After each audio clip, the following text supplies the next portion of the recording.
现在小黄金们了，大家好，我是安装工小米。看到这架子就头大，一套柜子4个架子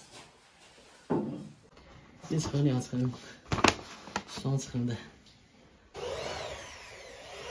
右手先带一圈，看石榴带不够，再插几圈。这个它是下走水，然后是全瓷砖，下走水全瓷砖，还4个支架，这活儿就不好干了。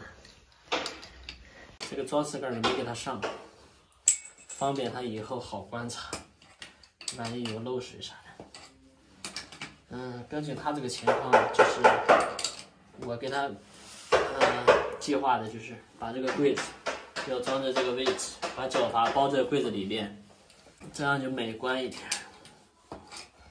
全瓷砖放点水，准备打孔了。孔我已经画好了，比这个脚阀高4公分，这就以后就是拆卸的时候也不影响。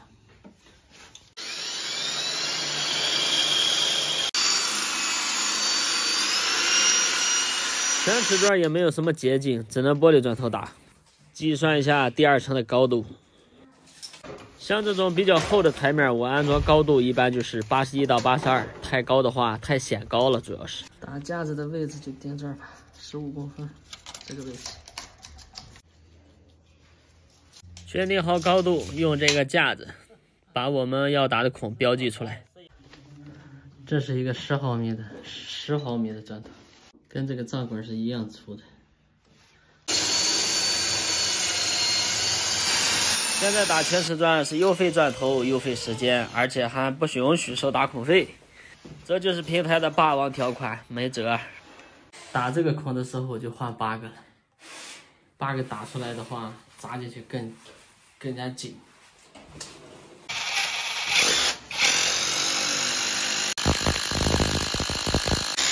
这样做的目的就是缩小孔径，然后我们拧那个螺丝的时候呢，会胀得更紧。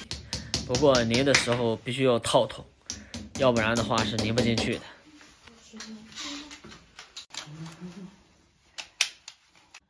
太松的话，这个柜体和台面容易下沉。如果下沉的话，所有的责任都是师傅的，因为客户的产品研发没有问题，客户的墙面也没有问题，所有的责任都是安装的问题。这个你品，你细品。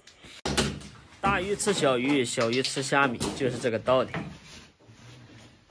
柜体台面一起上。买岩板盘呢，尽量买这种的，就是上面是岩板，但是下面的盘呢还是陶瓷盘，这样的组合其实是最完美的。岩板一体盘呢，我也遇见过很多后期都漏水的。像这种靠墙的，为了保证它更加结实。把这个柜子、这个墙面，还有这个台面靠墙那个部分，多打点胶，将来它的这个受力面这个也起很大的作用。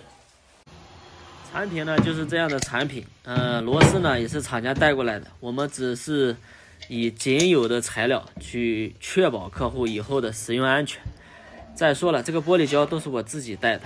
打这么多花的都是我的钱，至于评论区说那些加固什么支架呀，做什么支撑呀，或者换什么膨胀螺栓呀，这样的问题，我觉得厂家更应该比我们考虑的更加周全才是，并不是等出了问题以后把责任推给安装师傅。把脚阀留在下面，这样看比较整洁一点。看这个水这么黄，这难道吃的是黄河水吗？留意检查一下排水管，确保排水的时候不漏水。现在我们只剩下这个镜柜了。装这个镜柜呢，也可以拆镜子，如果有人搭把手的话，不拆也可以。注意这个镜子的磕碰，因为拆的话呢，上面都连了线，也比较麻烦。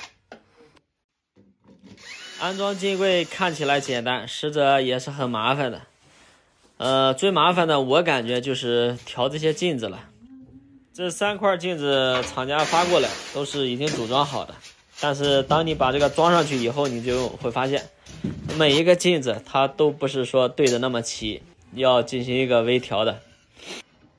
最后呢，我们还有一个挡水条，这个挡水条就相当于画龙点睛一样，特别的提升柜子整体的这个颜值，跟客户家这个腰线搭配的还是有点意思。安装这样的柜子呢，我快的话也要1个多小时，有时候慢的话可能要2个小时。从这个柜子的颜值、性价比，还有它的产品质量，大家觉得这柜子怎么样呢？